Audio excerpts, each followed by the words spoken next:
All right, welcome back from our lunch break. We're going to move on to our next timed item, 6.12, consideration of presentation on the Public Defender's policy on the scheduling and meeting sex offender clients. Public Defender Director Ray Buenaventura. Yes, please. Come and sit up top.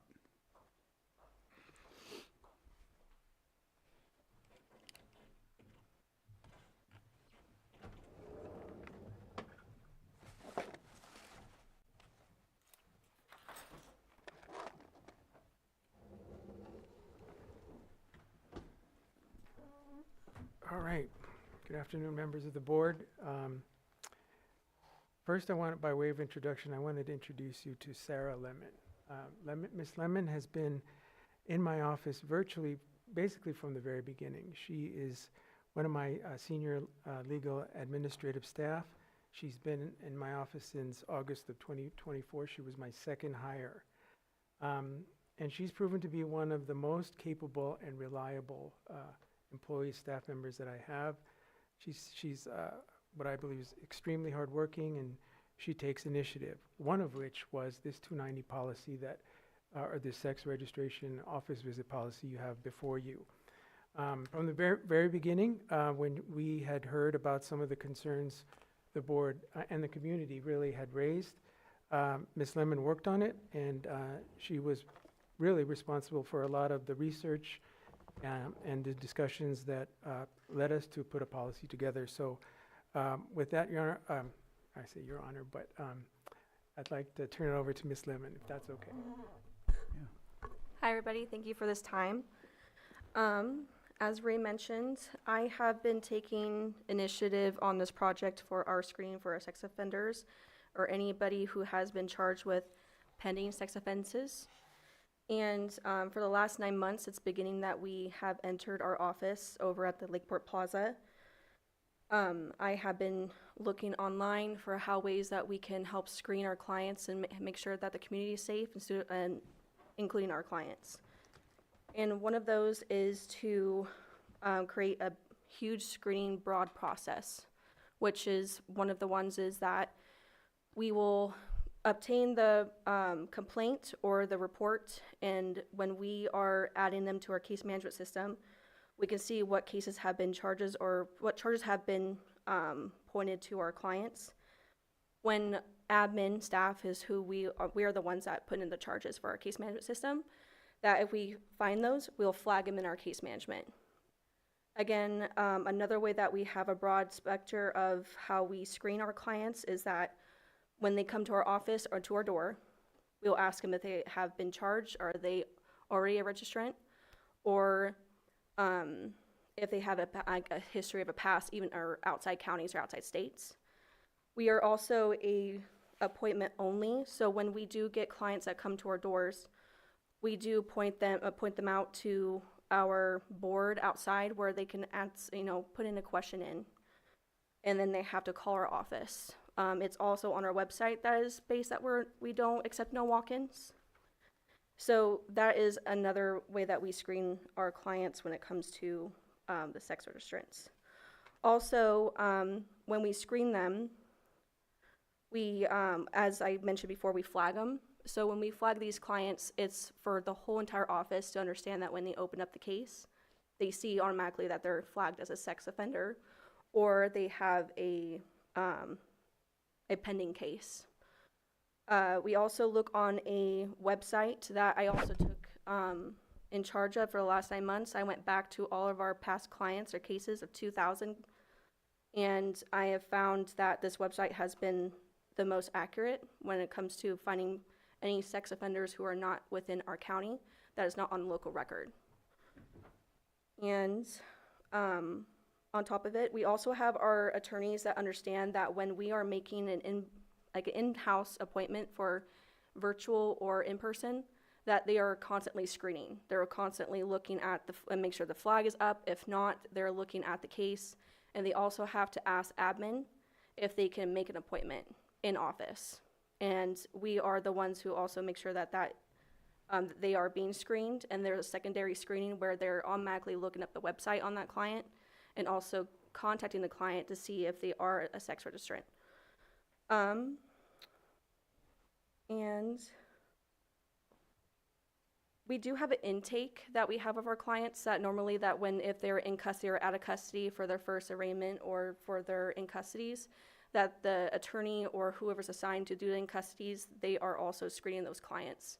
So we also have an in-person attorney who's also screening them and asking them those questions and to be able to identify them early. But so far, that is all that I have for you, unless you have any more questions about how we are screening them. Supervisor Sabatier? Yeah, thank you for bringing this to us and providing the policy itself as well. I guess one of the things that I just wanted to at least say and maybe get some clarifications on, in the purpose, I really like the purpose, and it talks about at least the way I'm reading it, and now that I'm reading it again, maybe I'm not reading it correctly, but what about suspected or like current case? Would that be under charged with, like they're being charged with, but they haven't been convicted of? I see that in the purpose, and I read it as if you've already been convicted and some are being charged but not yet convicted, but I don't see that within the mandatory screening or identification and documentation to ensure that those that are being suspected of sexual offense are also being treated the same, because, I mean, I get it that you're innocent until proven guilty, but the fact is there's the possibility of it, and it'd be safest to not invite them to an office right next door to a playground. I feel like you have it in your purpose, but I don't see it within your check procedure. Yes, so when we already have that implemented because we want to make sure that it's a broad, because we are only appointment only. So that is for every client. It doesn't matter if you're a sex offender or not, or you have any sex offense or sex assault cases or charges pending onto you. But we do have a system where it says that who are registered sex offenders or charged with sex offenses or has a history of sex offenses. That is the first or the purpose of the clause. So we do have a flag that is a pending 290 or a pending sex assault charge, that they do fall under that line. And that is a flag that we have reports on. Okay. And just overall, I think that nothing is perfect. Like, for example, and I apologize for bringing up what could be really negative for a lot of people, but like I'm thinking of the unfortunate homicide that occurred in Library Park, Vicente. This would not preclude the individual who is being charged with murder from going to your department at 55 First Street, yet the homicide occurred literally across the street. So I think that there's some unfortunate weirdness that will occur from time to time, and you can't capture everything. And so I am looking forward to the next item, to discussing the current office that you're at. But I appreciate that you did what we asked you to do, which was specifically about sex offenders. And I think that this covers it, and I appreciate the conversation. Any other comments? Well, go ahead. May I share the statistic that we have right now that are active clients that are sex offenders? So right now we have 21 clients that are active cases, and out of the 21, 15 of them are incarcerated, and then the rest of them are outside and they're out in the world. But we have all the records that they're being taken care of virtually by text, email, and calls with their attorneys. So I just want to put that out there. So no visits? None. Okay. All right. I'm going to open it up for the public. Is there anyone in the public that would like to comment on this? All right. Very well. We'll bring it back to the board and go from there. This is an action. This is presentation. Yeah, presentation only. Okay. So with that, we will move on to 6.13. Consideration of First Amendment to commercial lease agreement between the County of Lake and Lakeport Plaza LLC for office space at 55 First Street, Lakeport. Mr. Buenaventura. Yes, thank you, Mr. Chair.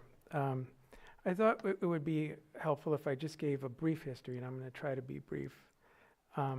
So when we started in a little small conference room on the third floor in this building. We then expanded to another conference room on the first floor of this building. So we had two different levels of office space. We had 6 people on the 3rd floor, 8 people on the 1st floor. That didn't work. The up and down, the going between floors, the loss of communication, the loss of what I think was essential camaraderie, the logistics and operations just didn't work. So as much as we appreciated the space, I had to go out and look for what I thought would be the best space for us and what we needed. I looked at 5 different sites. They included, there was one site that I really wanted, which was in Hamburger Hill, that was brought out by Tribal Health. I was right in the middle of negotiating a lease with them, but it just got taken out from under me. There was a site at I think it was a Cricket cell phone place that I looked at, and it was too small. It was in a little shopping mall. There's a site next to a grocery outlet that was also too small. And then I looked at the Record B, which I thought was promising, but all the renovations, the modifications, the handicap accommodations weren't going to be met, so we couldn't go there. I looked at the old West America Bank building, and same situation. It just didn't work out. So I asked for help. I asked for realtors. I scoured the areas, and I tried to look for the best possible place. So we finally settled on the building we have. Now, the building we have, when I first saw it, what I wanted was the entire 2nd floor, but it wasn't available because part of that 2nd floor was being leased by another tenant. And so the proposition was that we would eventually, hopefully, take over that separate space when they leave. So that was the vision, that was the goal, to try to get us in the same place on the same floor. But they weren't going to leave until last month in August, and they left. And so we were accommodated by having the 3rd floor area available to us until they left. So now we come to this point where we are trying to secure that spot. And I believe that this is a good setup for us logistically, operationally. Having all my staff, my employees at the same location, I think is important. It's important to conduct business, to develop that camaraderie, and it's essential to the work we do as the public defender, similar to what the DA's office does, which is they have their entire unit on the same floor. Now, what I see as the cost of having that additional space and eliminating the 3rd floor space, it comes out to virtually the same amount. It's about $198 more than our status quo. So we're talking about $198 increase in our rent. And I think it's worth it for the many reasons I've already said. Now, I want to emphasize that we are mindful of the budget and the constraints that you have at spending the taxpayers' money. We are doing everything we can to be fiscally responsible. I believe that the budget does call for what we are asking for today. We have made sacrifices from stocking our offices with used, donated, paid for by me or some of my employees, furniture. We have paid for our own necessities, like even things like just paper towels, vacuum cleaners. We take out our own trash. I myself have paid thousands of dollars in team building efforts of my own pocket to help build the team that I have. We have applied for grants. We have grants. I think I mentioned before, most public defender offices have spent money on immigration consult services. I got that for free with a grant. Most public defenders offices have in-house or contracted, paid for services like that. Again, we got it for free because of a grant. I'm in the middle of applying for another grant. The state public defender was recently awarded by the state millions of dollars to disperse among the public defender's offices throughout the county. I'm applying for that grant, and I'm hopeful that we're going to get some of that money. We have grants right now that I'm accounting for in terms of offsetting some of the work we do, including resentencing cases. This is grants that I've applied for before, and we've gotten the money. And so right now, in fact, I'm in the middle of accounting for that, so we capture that money as a way to increase our budget, at least utilize the money in a way that it was meant to be. We've utilized volunteer services to staff our office.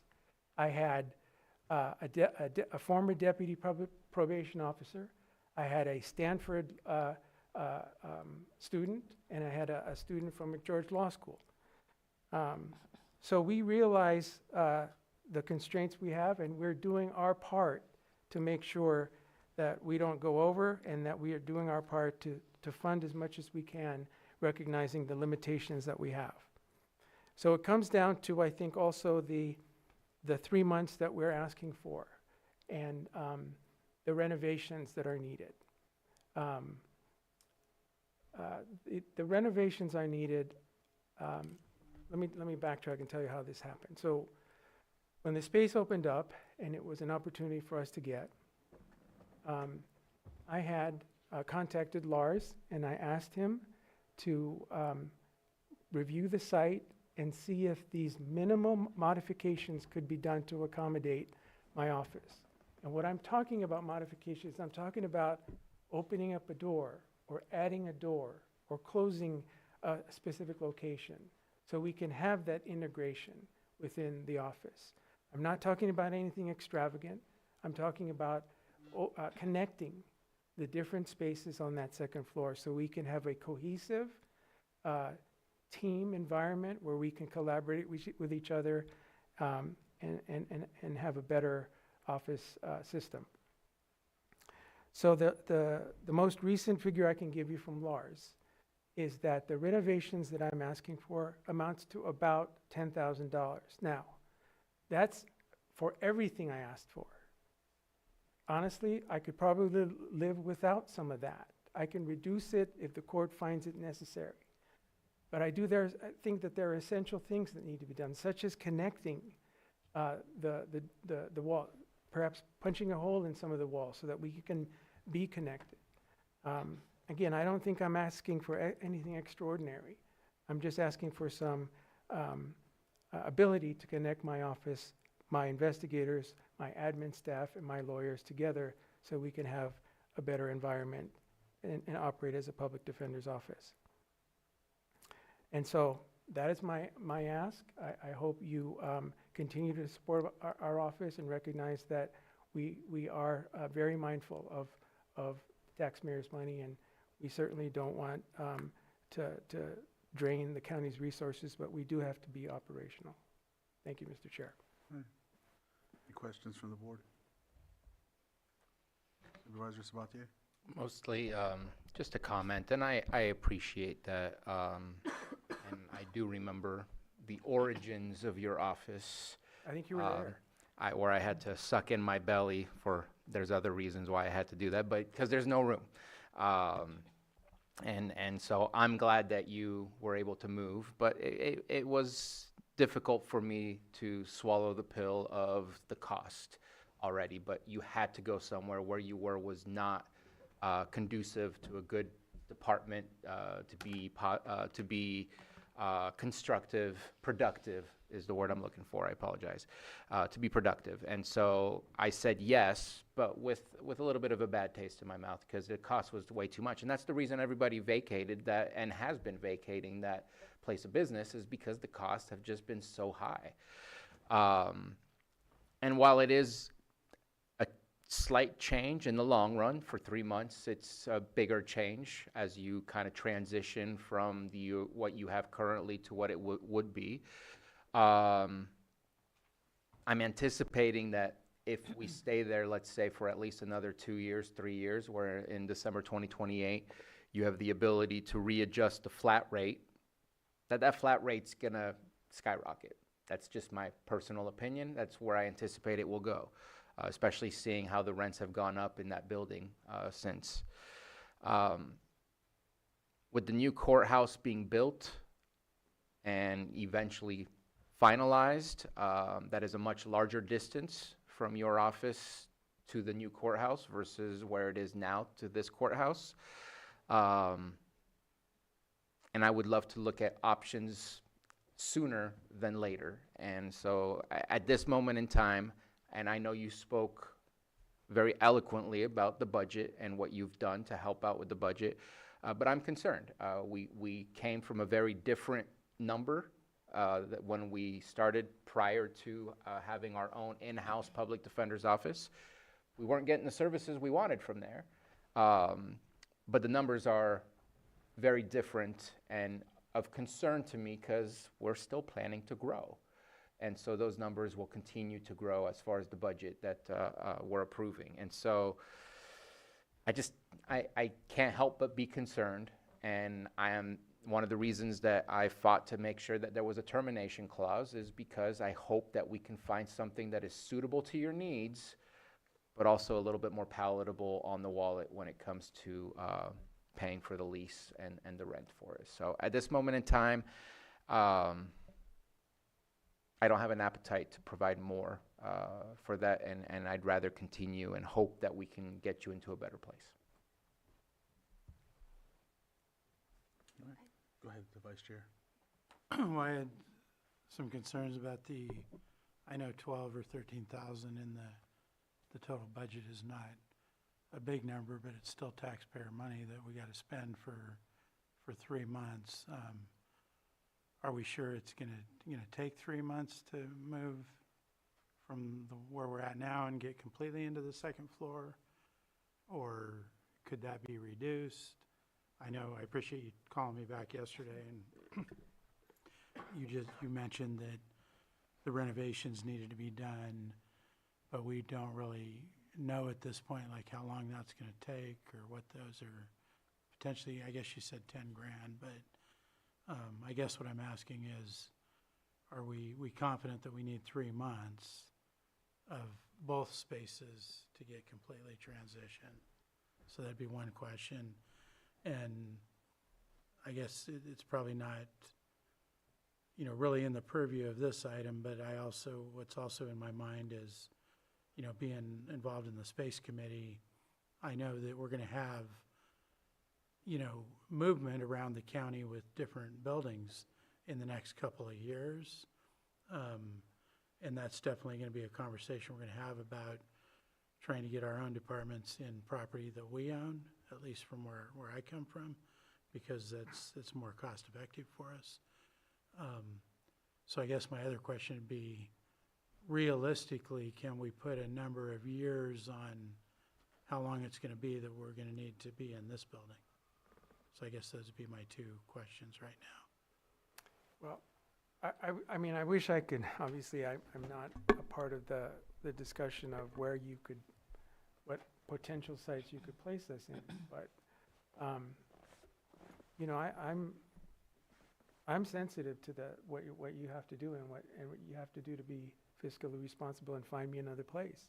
If you have another county building, such as, for example, I've heard maybe probation, the probation building is a possibility. I looked at that building when I was looking around, and I liked it, but I wasn't able to really go into it because we weren't sure if that was a possibility. And I don't know what the general plan is in terms of when all this is going to happen, but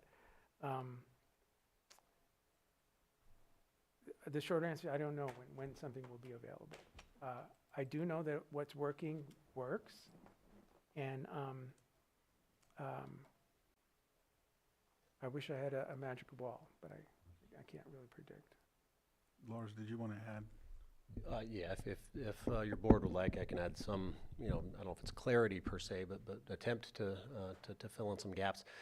Ray and I communicated this morning about a couple of things. First off, the space committee's hesitancy to move ahead with a renovation. At that point, the discussion of the renovation was, on our end, on public services side, a leased facility where we would be contracting the work out as opposed to using county forces.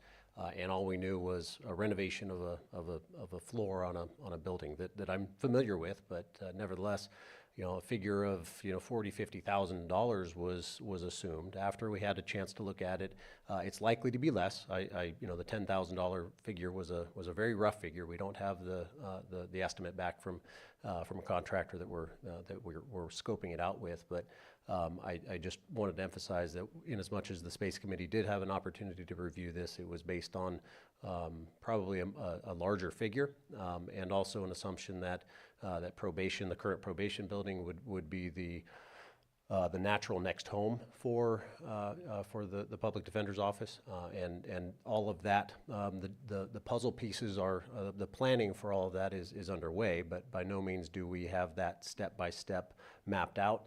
We have not done a facility analysis of what the needs of any one department is, much less the public defender, much less everybody else. So there's a lot of unknowns at this point, but I wanted to just shed some light on what the Space Committee commented, which was a hesitancy based on a larger cost, and under an expectation that within the next year or two, that the public defender may move into probation.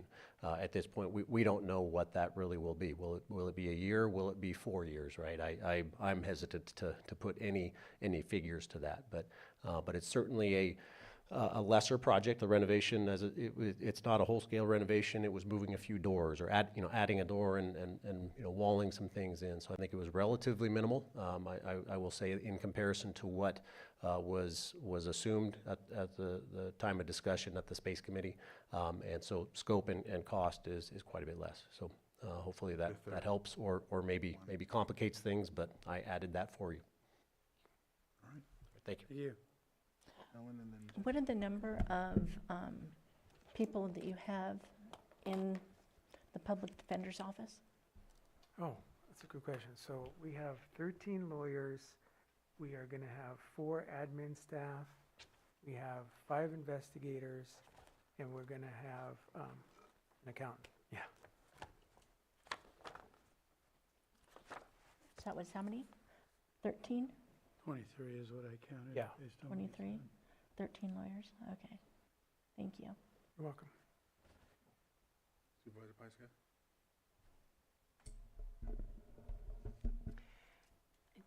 Didn't we do a pretty expensive renovation to the second floor? It was 0? Okay, I thought it must have been something else I was thinking of. Yeah, we did talk about this at the Space Committee, and we do have things coming up with the armory opening up. Then, that opens up where the sheriff is and where probation is. And, we don't have a concrete idea of the timeline, but it's not that far away. So I would just like you to, are you functioning right now in this spot? Yes, we're functioning. Okay. Yeah. Because we all agree this is not an ideal location because of the last item we just talked about. And so we want to get you to a different spot that is more ideal. And I would just prefer that we just hold tight where we are and wait until we can get you into a county property, which should be soon. And that's really what the Space Committee talked about a few weeks ago. We did, we were under the impression there was going to be a more significant renovation, but,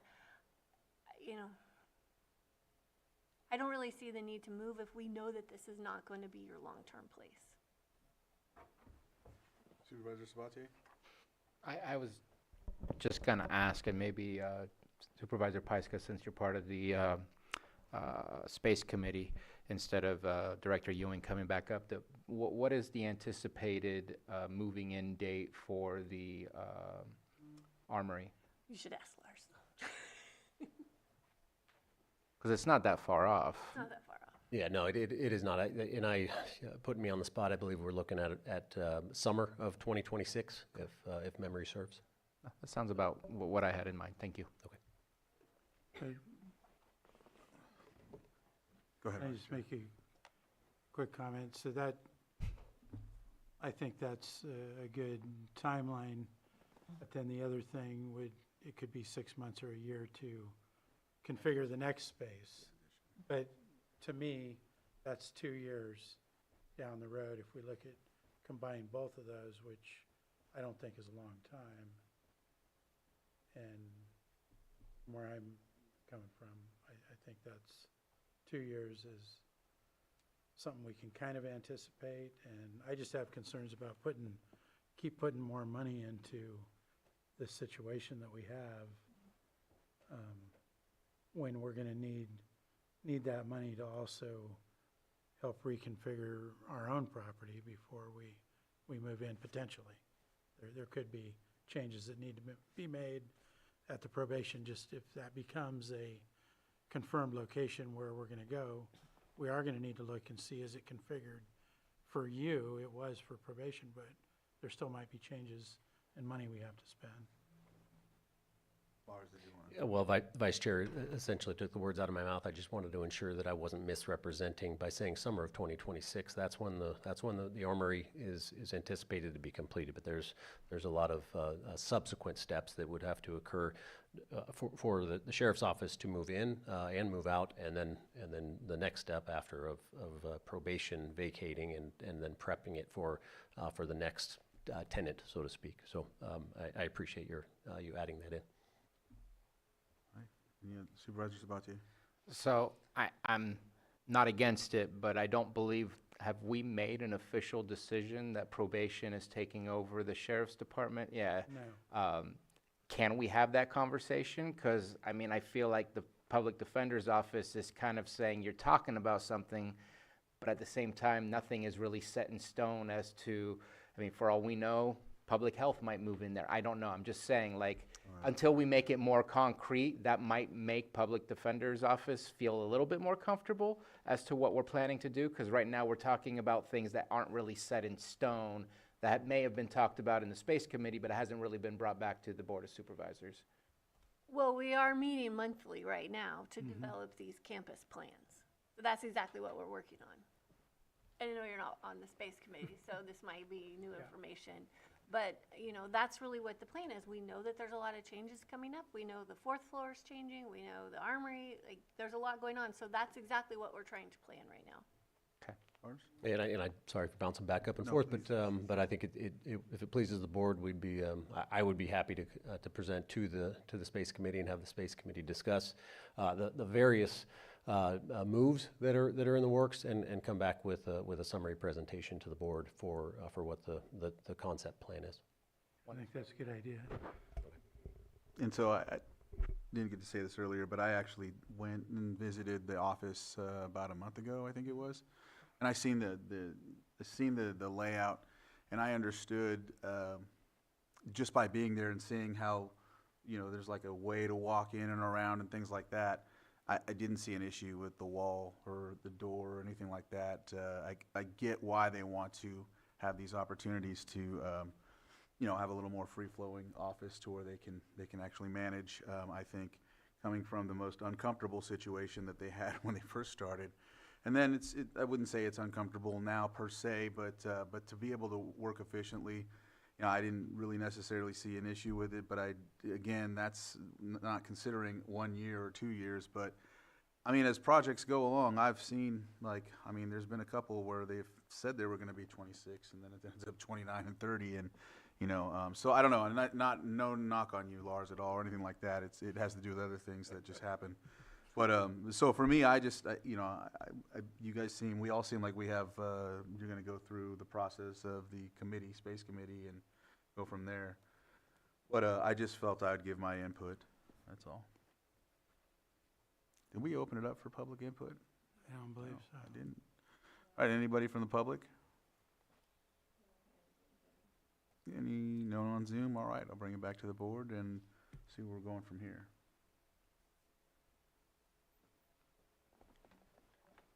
I think there's consensus from the board to look at the future of relocations versus expansion of more remodeling and getting a little bit more embedded and comfortably into a building that I don't think we want to necessarily stay in.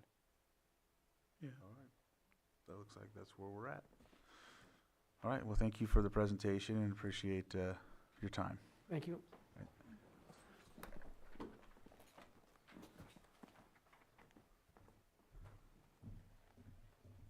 All right. Go back to our consent agenda items. Do you mind, Chair, picking up 5.6? Yeah, that's where I was going anyhow, because it's going back to consent agenda.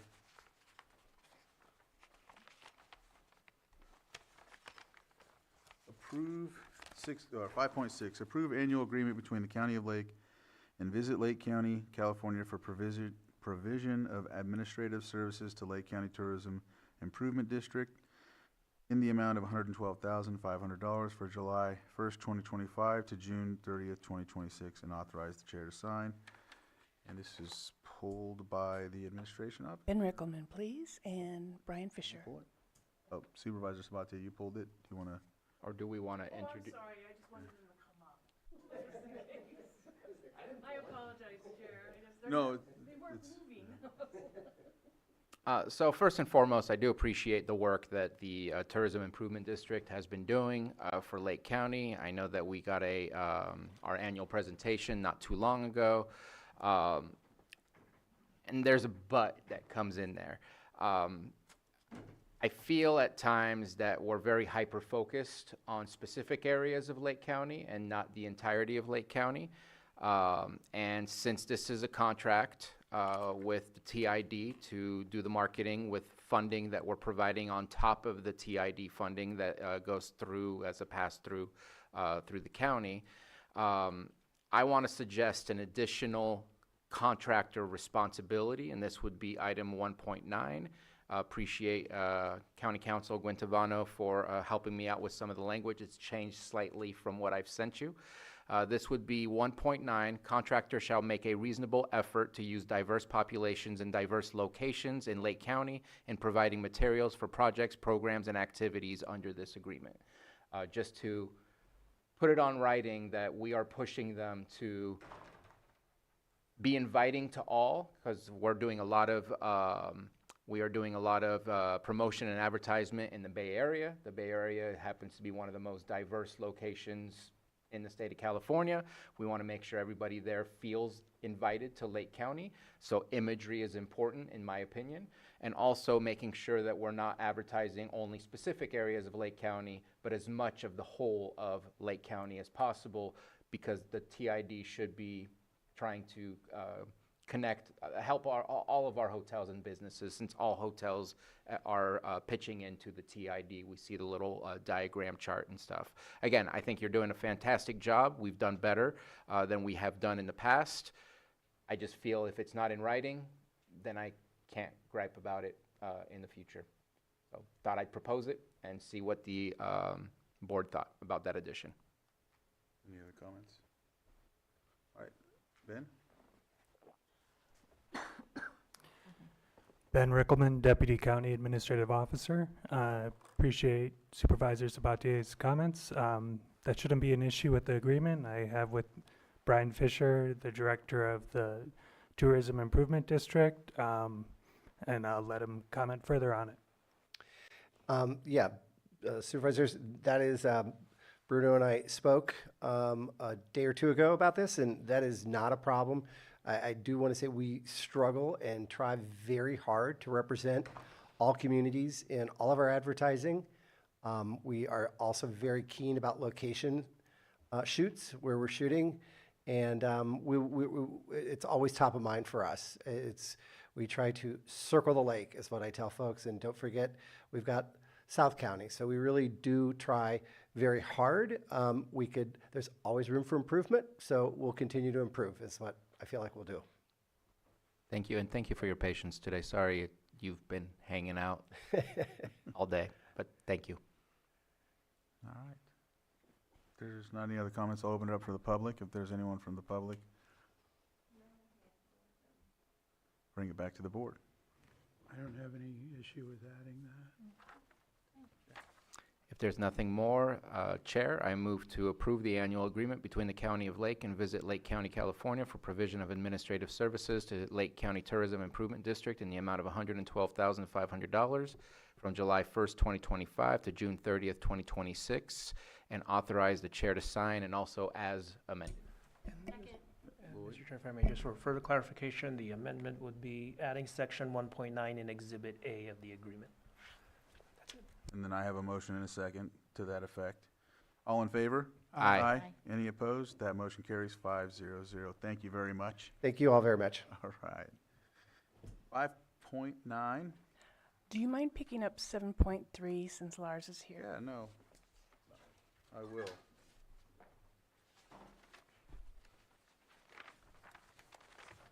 Seven point three, consideration of contract change order number 1 to the contract with Argonaut Constructors Incorporated for the 2024 pavement rehabilitation project for a decrease of $449,232.30. And B, consideration of contract change order number 2 to the contract with Argonaut Constructors Incorporated for the 2024 pavement rehabilitation project for an increase of $1,477,626.93.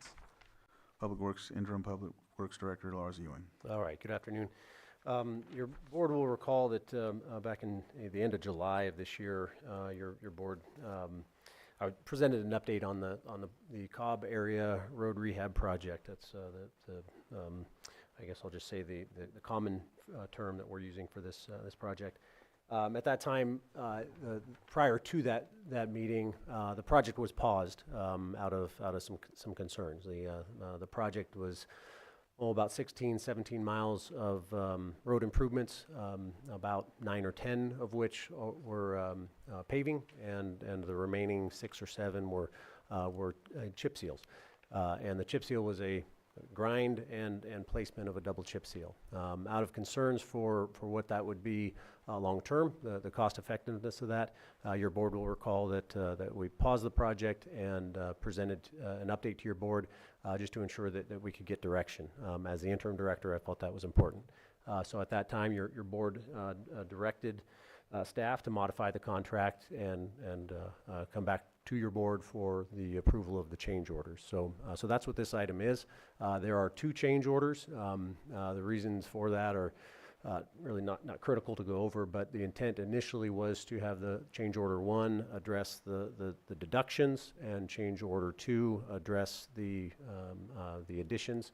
It wasn't that cut and dry simply because of needing some final numbers, but the net result is I think the agenda memo discusses the overall increase, total contract increase of $28,394.63. So that change is essentially to replace what was intended to be chip sealed with asphalt paving. So that's the net change.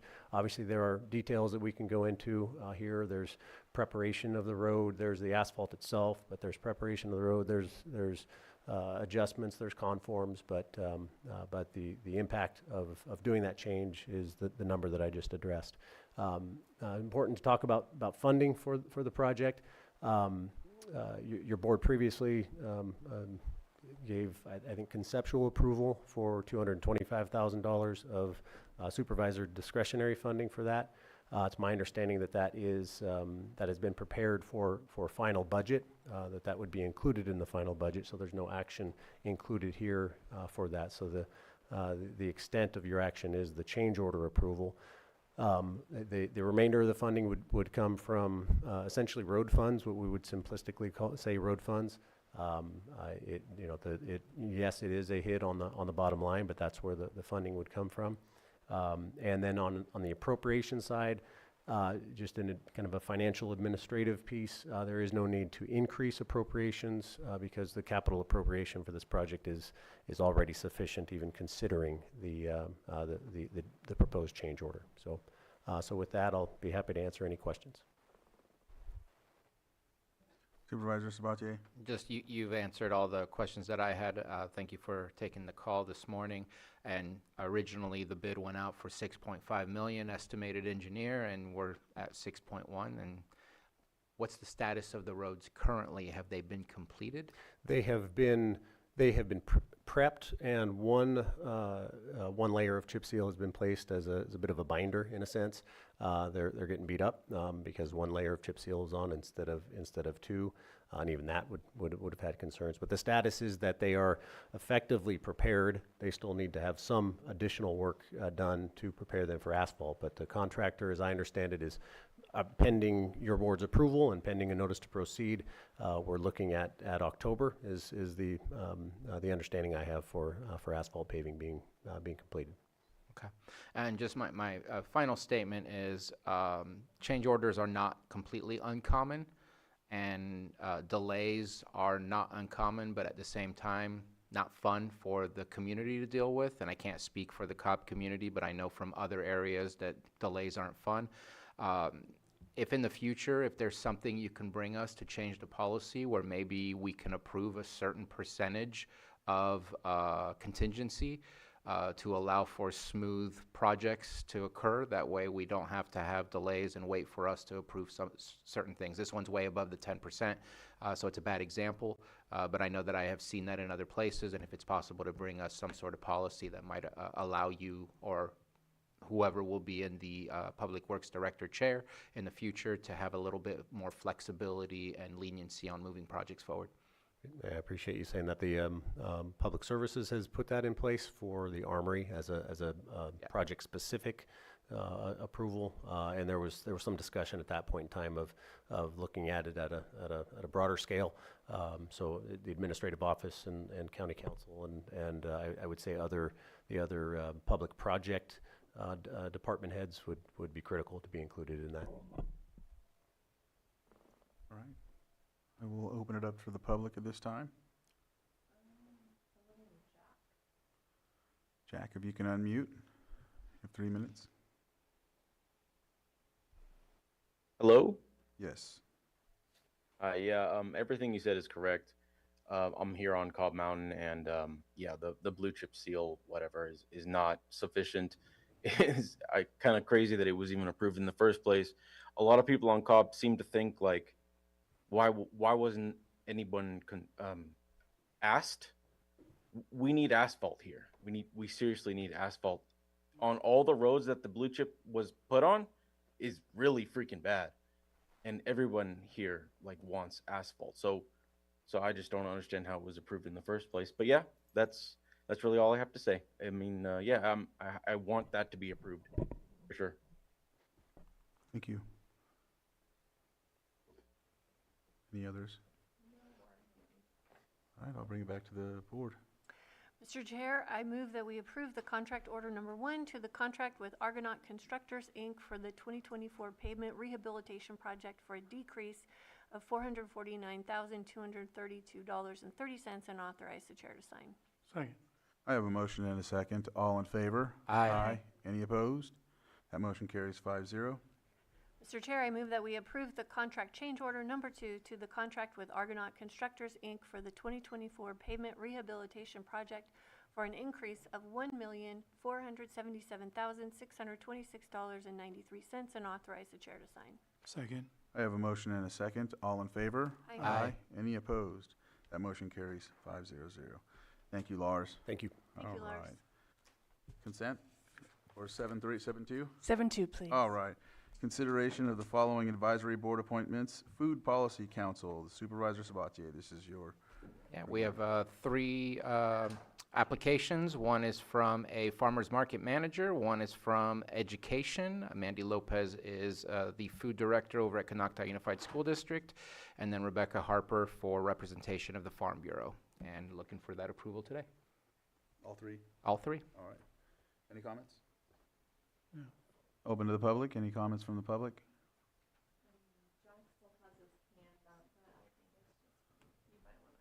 Jack, is this for the Food Policy Council, or are you still?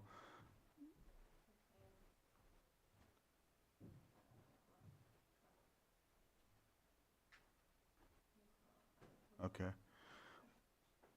I'll bring it back to the board for action. I think Jack wanted to support this, the applications. I move to approve Rebecca Harper for the Food Policy Council as the Farm Bureau representative, Mandy Lopez as the Education representative, and Cornelia Sieber Davis as the Farmers Market Manager representation. Second. I have a motion and a second. All in favor? Aye. Any opposed? That motion carries 5-0. 5.9, all right. Adopt resolution fixing tax rates for local agencies, general obligation bonds, and other voter-approved indebtedness for fiscal year 25 and 26, auditor, controller, county clerk. That's what it says, but Stephen, it looks like you're here. Supervisor Sabatier? Do you want Mr. Carter to?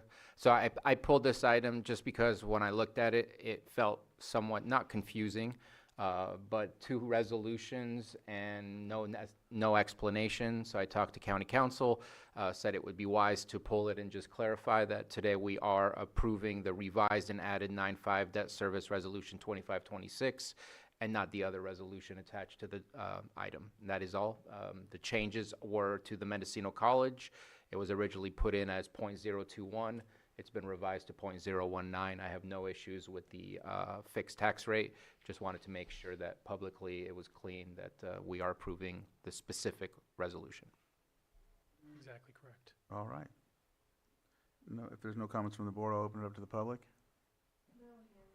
No hands in Zoom. I'll bring it back to the board for action. Mr. Chair, I offer the revised resolution. Resolution's been offered. Supervisor Owen? Aye. Supervisor Sabatier? Aye. Supervisor Rasmussen? Aye. Supervisor Pyska? Yes. And Supervisor Crandall? Yes. Resolution passes 5-0. And that leaves us to our calendars. And so who would like to start? I'll go. Go ahead, Vice Chair.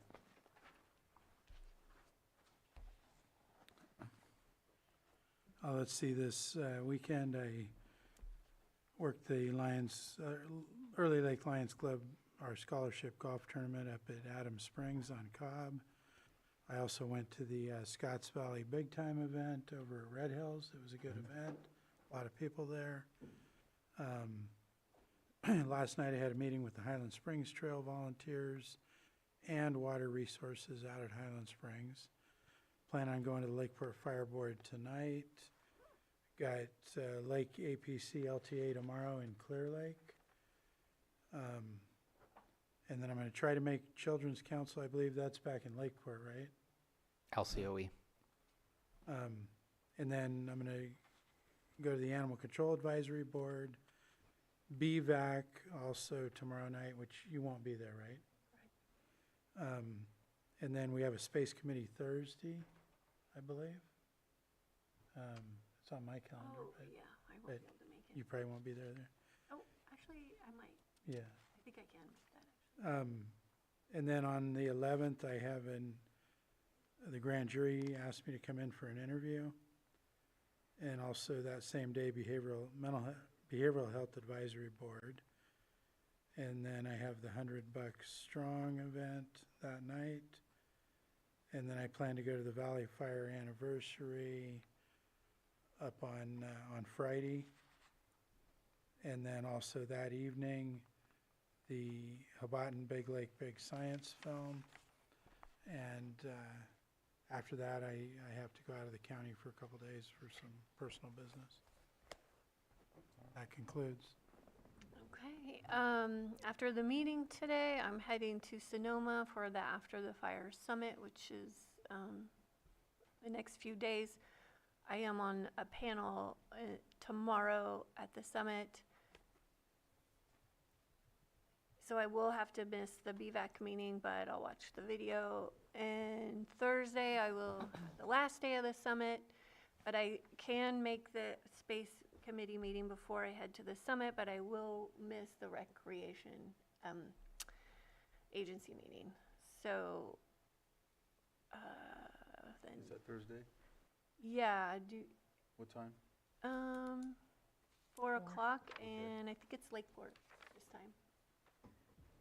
I'll add it. Okay, yeah, Kevin's the one that sent the agenda. So Lakeport. And then Friday, I'll come back Thursday night Friday morning, getting ready for the Valley Fire event at Mandala Springs, which I hope all of you come. And then that evening, there's a gathering at the Lions Club at the Little Red Schoolhouse. And then I will be there to support Supervisor Owen for the Saturday event. And then Monday, Risk Reduction Authority, and then back here on Tuesday. Okay. Tomorrow's kind of open. I know I'll be busy, I just don't have anything scheduled on the calendar. On Thursday, I have the South Deal meeting and Lake County Recreation Agency and the Hidden Valley Board meeting. So I'll be speaking at that. Friday, we have the Valley Fire commemoration, and I have a rodeo that evening. And on Saturday, I have the Valley Fire commemoration in Middletown, and then with Miss Susan on Monday. First and foremost, I am so happy for the moisture in the air, which I think makes all of us a little bit happier, and we can use a little bit more to really be fully relieved, and maybe try and put a little early closure, if possible, to our fire season. Tomorrow I will be in the city of Clear Lake at City Hall for the APC LTA meeting. I'll go ahead and I'll be bouncing back as well to Lakeport for the Children's Council. On Thursday, I'll be heading out to Sacramento for the CSAC Board of Directors meeting, and I will either be able to get back home in time, pull over in Williams, or just stay in Sacramento and have a virtual meeting with Chair Crandall regarding the senior mobile home discussion on Thursday. And then I have a Lake County Continuum of Care Strategic Planning Committee. We do have our September 24th, which is on a Wednesday, starting at 5:30 p.m. We will be doing a town hall on homelessness, and it will start at 5:30 p.m. at the Soper Reese Theater. It is free for anyone who wants to attend.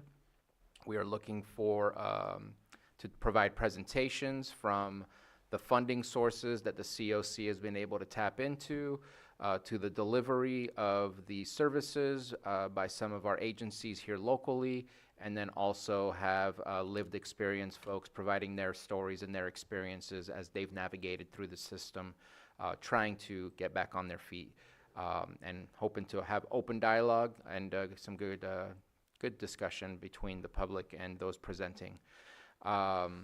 Later on that day, on Thursday also, it'll be a Yuba Community College Board meeting that I will be attending as well. On Friday, I do plan on attending the Valley Fire Remembrance. I believe that's 1 p.m., so I will be there, and hopefully I'll be able to have the time as well to go to Soper Reese later that evening to go see the Hobbiton Big Water, Big Science, I believe is the name of the, if I remember your poster correctly. Correct. On the 15th, we actually have a success story coming out of Hope Center in the city of Clear Lake, the shelter that's out there. There is a tenant who is graduating, who is moving up to Humboldt, where his family resides. He already has a job. He's going to be a sober living environment manager. And he's done a good job to inspire some of the folks over at Hope Center. He's become a lived experience committee leader. And when people leave and move forward from Hope Center, they have a key ceremony where then they place a key on they have a mural of a tree to show the growth and just development of folks that go through that process. Be meeting with our CAO later on that afternoon and prepare for our meeting on Tuesday.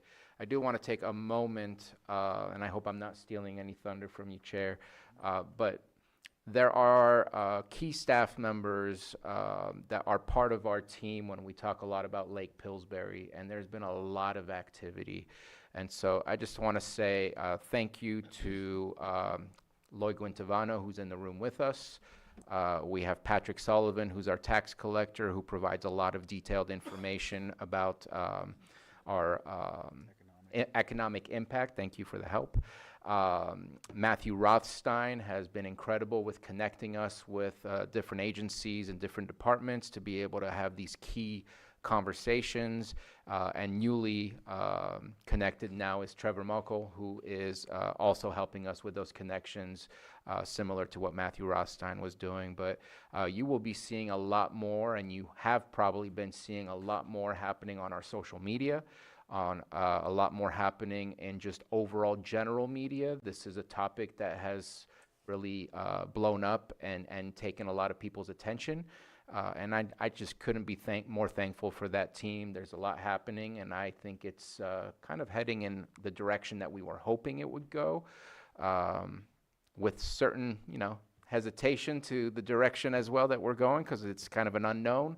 But I just want to say thank you to that team, because that team has done some incredible work to really get us on the map and on everybody's radar. So just wanted to make that comment. Yeah, no, thanks for doing that. I didn't have that on my list, so it's good you said that. It's so far, even into the national level, there's been posts and whatnot from the administration, the current administration as of now. So there's just a lot of different people calling to see if we will talk on either interviews or newspaper or even podcasts and things like that are coming out. So yeah, be looking out for those. It felt like at one time we're still in the fourth quarter in the last, couple minutes, but we feel like instead of a 55-10, we're like a 55-35 maybe, but there's still a short time limit. So, there's been a lot of momentum. I mean, just different people coming out and talking about it, and just out of the blue, you got people calling us from DC. So, yeah. Tomorrow, matter of fact, I thought I had a GSNR meeting, but I was thinking, where is it going to be at? Because usually I'd post it here if I had to do it on Zoom, and it got canceled for next month, so I won't be doing that meeting. The Thursday, of course, we have the senior mobile home discussion that we're going to have as a result of that one item a couple weeks back for the rent stabilization ordinance, and now I will just added the LCRA to my calendar for Thursday. Friday, I'll be attending the event for the Valley Fire anniversary, and then in the evening, the Hobbiton, the big, what is it, Good Science? Big Lake Good Science, yeah, sorry, so I should know that, my bad. But yes, I will be there, I'll be there as well. We have a dump day, the Upper Lake Park from 9 to 1. In Upper Lake for the citizens in the community. I'll be getting a flyer out by the end of the day, so we can ensure that people have a chance to do that. And then Monday, back here, I don't know why I wrote this, but I know that I have the RRA meeting in the afternoon, right? That's here? Clear Lake? I don't know. That's the worst. We never know. We don't know. They Wherever it haven't- was last, it's not there. No, we'll find out when it gets posted. Yeah, I'm just gonna make sure, but yeah, it doesn't say. So either way, we'll figure. Yeah, we'll figure that one out. But that's the last one, and then we'll be back here Tuesday. So. Mr. Chair? Yeah. I apologize deeply, and thank you for following up after my calendar statements. I was speaking specifically to staff, but I want to thank you as well. Without your efforts, we would not have had the conversation we did with the Department of Interior. So thank you as well for all your efforts that you make for the Lake Pillsbury. I spoke specifically about staff, but I should have probably highlighted you as well. They're carrying us. I'm just get a couple calls here and there where, so they're the root, they're the base to this. We're just Takes a team. Yeah. All right, with that, we'll go into closed session. I'll read these closed session items off. 8.1, Public Employee Evaluations, County Administrative Officer. 8.2, Conference with Legal Counsel, decision whether to initiate litigation pursuant to Government Code Section 54956.9D4, one potential case. 8.3, Conference with Legal Counsel, existing litigation pursuant to Government Code Section 54956.9D1 in regards to National Prescription Opiate Litigation, MDL number multi-district litigation. Is that what it is? number 2804, case number 117MD2804. I thought I knew, sorry. Conference with legal counsel, existing litigation pursuant to Government Code Section 54956.9D1 in regard to National Prescription Opiate Litigation, MDL number 2804, in regards to Purdue Pharma LP et al., case number 1923649 SHL. All right, with that, we'll go into closed session.